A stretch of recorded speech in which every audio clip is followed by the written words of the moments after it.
ভারতে নার্সিং পেশা আমাদের স্বাস্থ্যসেবার একটা মূল ভিত্তি। কিন্তু ভেবে দেখেছেন, এই এত গুরুত্বপূর্ণ একটা পেশার মান, এর গুণগত দিকটা কে নিয়ন্ত্রণ করে? তো আজ আমরা কথা বলবো ইন্ডিয়ান নার্সিং কাউন্সিল বা আইএনসি-কে নিয়ে, যা ভারতে নার্সিং শিক্ষা এবং প্র্যাকটিসের প্রধান নিয়ন্ত্রক সংস্থা। আইএনসি-কে ভালোভাবে বুঝতে আমরা এই ৬টা মূল বিষয় নিয়ে আলোচনা করব। প্রথমে জানব এটা কি, তারপর এর উদ্দেশ্য, কাজ, ক্ষমতা, গঠন এবং সবশেষে এর আসল গুরুত্বটা ঠিক কোথায়। চলুন তাহলে শুরু করা যাক। তাহলে চলুন একদম শুরু থেকে শুরু করা যাক। এই যে আমরা আইএনসি বলছি, এটা আসলে কি? এর আইনি ভিত্তি বা ক্ষমতাটাই বা আসে কোথা থেকে? ইন্ডিয়ান নার্সিং কাউন্সিলকে বলা হয় একটি স্ট্যাটিউটরি বডি বা বিধিবদ্ধ সংস্থা। এখন এর মানে কি? এর মানে খুব সহজ। এর জন্ম হয়েছে আমাদের দেশের সংসদের একটা বিশেষ আইনের মাধ্যমে। আর এই আইনটাই একে সমস্ত নিয়মকানুন তৈরি করার আর সেগুলো চালু করার ক্ষমতা দেয়। আর এই আইনটা কবে তৈরি হয়েছিল জানেন? সেই ১৯৪৭ সালে। Indian nursing council act ১৯৪৭। ভাবুন একবার, দেশ যখন স্বাধীন হচ্ছে, ঠিক সেই সময়ে স্বাস্থ্যসেবার কাঠামোটাকেও যে কতটা গুরুত্ব দেওয়া হচ্ছিল, এটা তারই একটা বড় প্রমাণ। তো আইএনসি কাজ করে কেন্দ্রীয় স্বাস্থ্য ও পরিবার কল্যাণ মন্ত্রকের অধীনে। কিন্তু তার মানে এই নয় যে ওরা একা একা সবটা সামলায়। বরং সারা দেশের নার্সিংয়ের মান যাতে একরকম থাকে, সেই জন্য প্রত্যেকটা রাজ্যের যে নার্সিং কাউন্সিল আছে তাদের সাথে মিলেমিশে একটা কোঅর্ডিনেশন রেখে কাজ করে। বেশ, আমরা তো জানলাম আইএনসি কি, কিন্তু প্রশ্ন হলো এই কাউন্সিলটা কেন তৈরি করা হলো? এর আসল উদ্দেশ্যটা কি? কি এর লক্ষ্য? আইএনসির মূল উদ্দেশ্যগুলো কি কি? প্রথমত, সারা ভারতে নার্সিং শিক্ষার মান নিয়ন্ত্রণ করা, একটা স্ট্যান্ডার্ড তৈরি করা। দ্বিতীয়ত, ট্রেনিং ইনস্টিটিউটগুলোর জন্য একটা মিনিমাম কোয়ালিটি লেভেল ঠিক করে দেওয়া। অবশ্যই নার্সিং কোয়ালিফিকেশনগুলোকে স্বীকৃতি দেওয়াটাও এদের কাজ। আর একটা খুব গুরুত্বপূর্ণ কাজ হল ইন্ডিয়ান নার্স রেজিস্টার মেনটেন করা, মানে সমস্ত রেজিস্টার্ড নার্সদের একটা সেন্ট্রাল ডেটাবেস। এছাড়াও নার্সিংয়ের মধ্যে এথিক্স, রিসার্চ আর প্রফেশনাল ডেভেলপমেন্টকে প্রমোট করাও এদের অন্যতম প্রধান উদ্দেশ্য। ব্যাপারটা কিন্তু শুধু নিয়মকানুন তৈরির মধ্যেই সীমাবদ্ধ নয়, এর পেছনের ভিশনটা আরও বড়।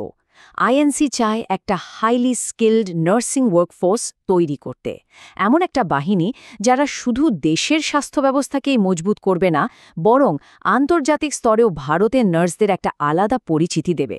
আর এর সাথে সাথে পেশায় নৈতিকতা আর লিডারশিপের প্রচার তো আছেই। তো এই বড় বড় লক্ষ্যগুলো পূরণ করার জন্য আইএনসি ঠিক কী কাজ করে, চলুন এবার সেটাই একটু বিস্তারিতভাবে দেখি। দেখুন, আইএনসির কাজগুলোকে মোটামুটি ৬টা ভাগে ভাগ করা যায়। ১ নম্বর হল নার্সিং শিক্ষার উপর নিয়ন্ত্রণ রাখা।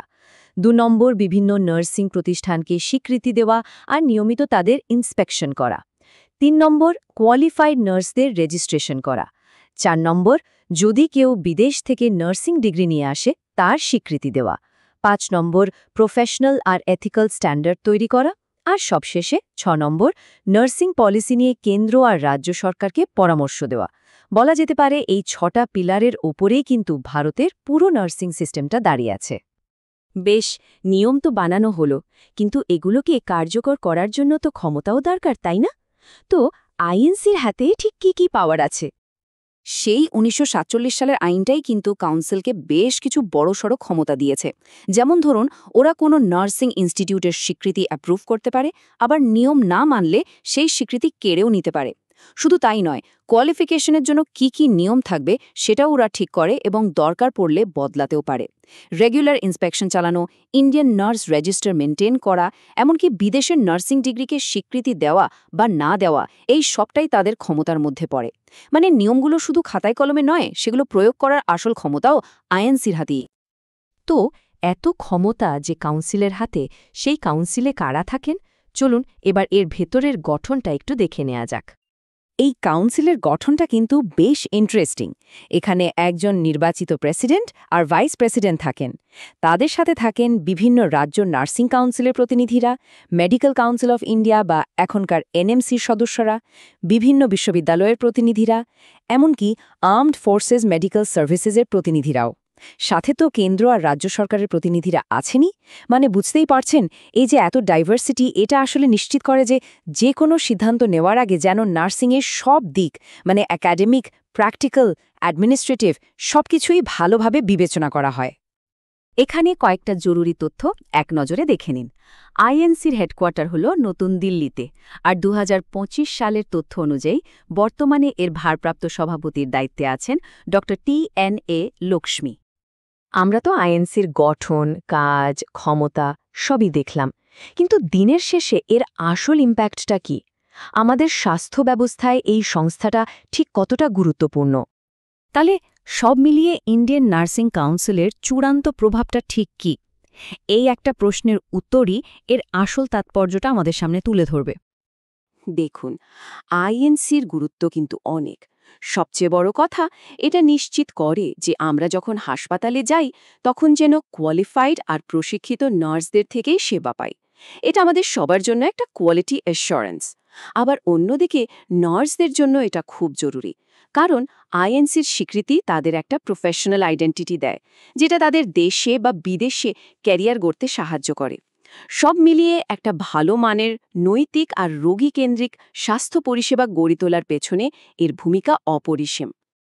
শেষ করা যাক এই কথাটা দিয়ে, যা আইএনসির অবদানকে এক কথায় বুঝিয়ে দেয়। বলা হয়, এর নিয়ন্ত্রক তত্ত্বাবধানের মাধ্যমে আইএনসি ভারতকে বিশ্বের অন্যতম বৃহত্তম এবং সবচেয়ে দক্ষ নার্সিং কর্মী বাহিনী তৈরি করতে সহায়তা করেছে। এর থেকে বড় স্বীকৃতি আর কি হতে পারে, তাই না?